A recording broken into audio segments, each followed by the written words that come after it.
Join me, why don't you? Did you park fine? Illegally. Okay, perfect. Well, we won't be here that long, will we? No. Perfect. Thank you for being here.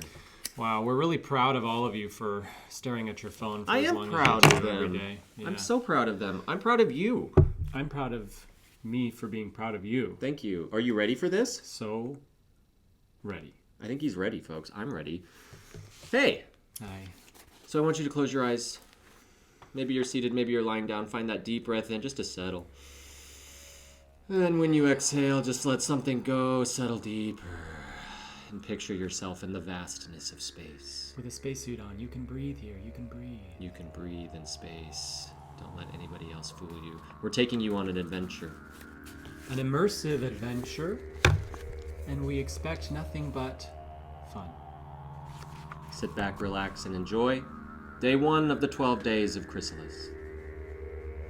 Exterior, space, an unknown dimension. A geodic meteoroid hovers among the stars. In the background are 5 other space rocks just like it. Then suddenly, all at once, the 6 meteoroids blink away. Our Milky Way galaxy, the yawning expanse decorated by our solar system's innermost circumstellar disk. Many different sized asteroids locked in orbit make up this familiar asteroid belt. Push in on one large asteroid, and in its shadow now hover our 6 meteoroids, mysteriously transported here. We focus on one. Title: CHRYSALIS. In space, a swirling neon ring of plasma seated inside the drum of an electrical rocket moves through simple space. We see the rocket married to the wing of a spacecraft, the Otter, a one-of-a-kind military lunar shuttle vessel. The ship's name stamped on the hull below the insignia for World Galactic Alliance, Earth's unified space force. We track past small passenger windows on the sides of the Otter, revealing a crew of 5 astronauts, standing in a circle, conversing with one another.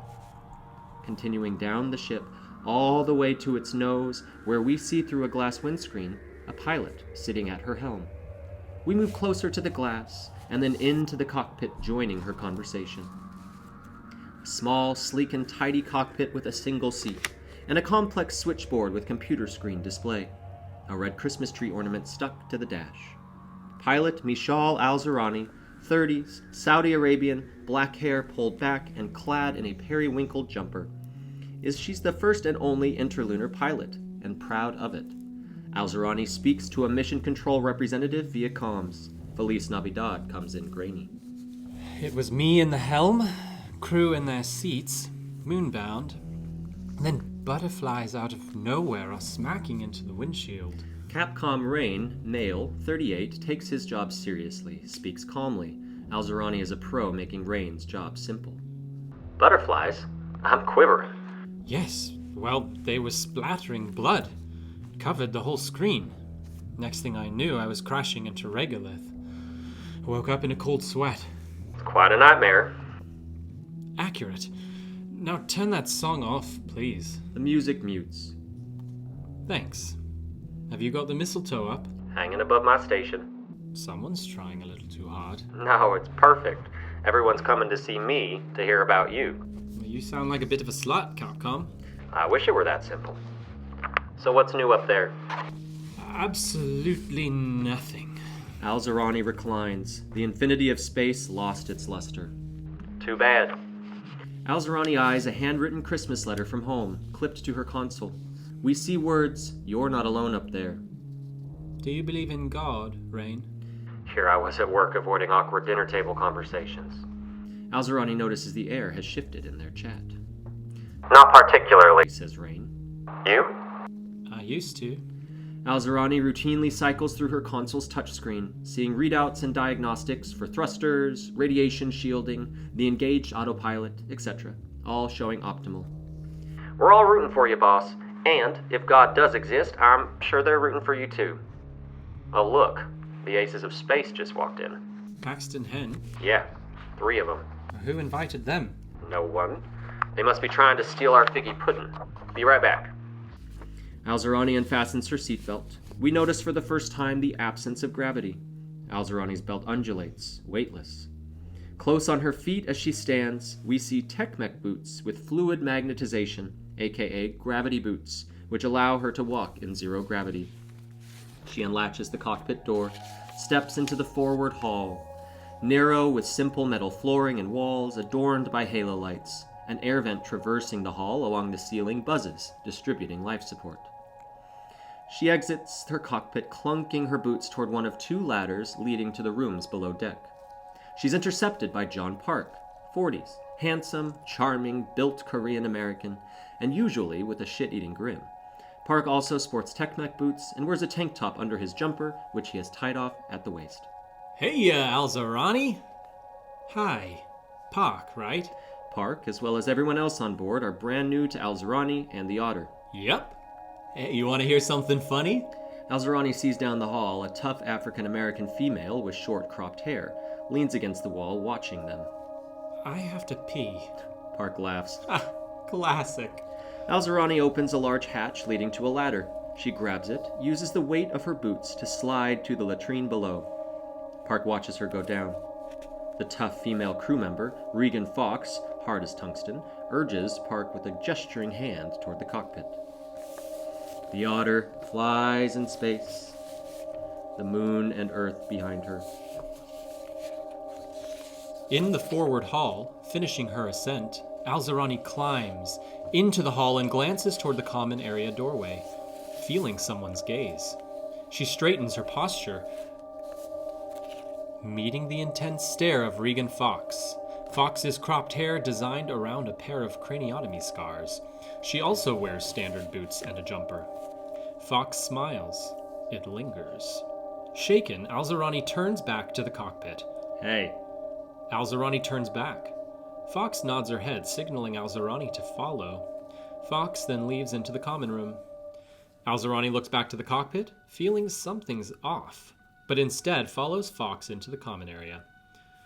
Entering the common area, we see it's part galley, part rec room, and adorned with strings of battery-powered Christmas lights. 2 diner booths on one wall. Fox at a table, kicked back. Well, you all seem like you've settled more since takeoff. It looked rough on you. Fox raises eyebrows at her. Must have eaten some bad shrimp, says Fox. Alzarani notices Katarina Bukowska, 40s, Polish juggernaut with curly brown hair tied back, in a periwinkle jumper, rifling in a pantry. Did you need something? No, says Fox. Confused, Alzarani exits, Fox watching her as she leaves. In the forward hall, Alzarani stiffens. Hey! John Park is exiting the cockpit. An avionics inspector would honor the pilot's domain, unless there were an emergency on board. He steps off to the common area. Is there one? He pauses, doesn't look back. Not yet. Park chuckles. Ha! Just kidding. Or am I? Park laughs louder. What the? Alzarani, confused, seals herself in the cockpit. In the common area, Park stands in the doorway, now with Fox. You figure it out? Not yet. I had like 2 minutes in there. Fox sucks her teeth. In the cockpit, Alzarani is at her controls and back online with Rain. I'm here. Go ahead, Alzarani. I'm going to need background reports on this crew. Why? They're being very creepy. How so? Just look into them. Copy that. Alzarani sits back, uncertain how concerned she should be. In the common area a bit later, the crew has gathered for a meeting. Park sits at one booth next to Micah Zed, 50s, balding, wiry scientist in a baggy jumpsuit. Zed eats from a pouch, while Park uses a small video player to share an amateur comedy routine performed by him. Man, Denver is one horny city! The audience on the media player cheers. Bukowska stands by a window, ogling Park. Then she notices the window and moves away hurriedly, frightened of the void outside. Park, turn that shit off, says Fox. Park mutes his video player. Bukowska leans toward him, attempting to flirt. Hey, what you say if you want to start fight in space? Park shrugs. Come at me, bro! Come it! She laughs, then punches Park in the arm. Park winces, but smiles. Zed rolls his eyes. What, scientist? You don't think it's funny? I thought I was being obvious. Fox stands near a plasma screen on the wall. Where's the pilot? In the other booth sits authoritative and small Angelo Evans, 24, a perpetual smartass. Bushy red hair, chin stubble, dressed unlike the others in a black turtleneck and corduroy pants. Evans's eyes are affixed to a touchscreen tablet, his baby, on which he plays a video game. The pilot is talking to Mission Control about us right now, thanks to some of you. Evans is staring at Park. His finger taps an earbud in his ear which allows him to hear Alzarani. Go get her, says Fox. Park gets up. Evans scoffs at him. Fox sits down next to Evans. Shouldn't you be doing something about her? Maybe. Put your fucking game away. Her look. Evans annoyed, but the less WGA knows, the better. He switches off his game and goes into hacker mode, pulling up a data stream to disable Alzarani's comms. What a twist. What a cliffhanger. Do we know what's going to happen next? We do. But you don't yet. That means you got to stay tuned for day 2. Until then, See ya. good night.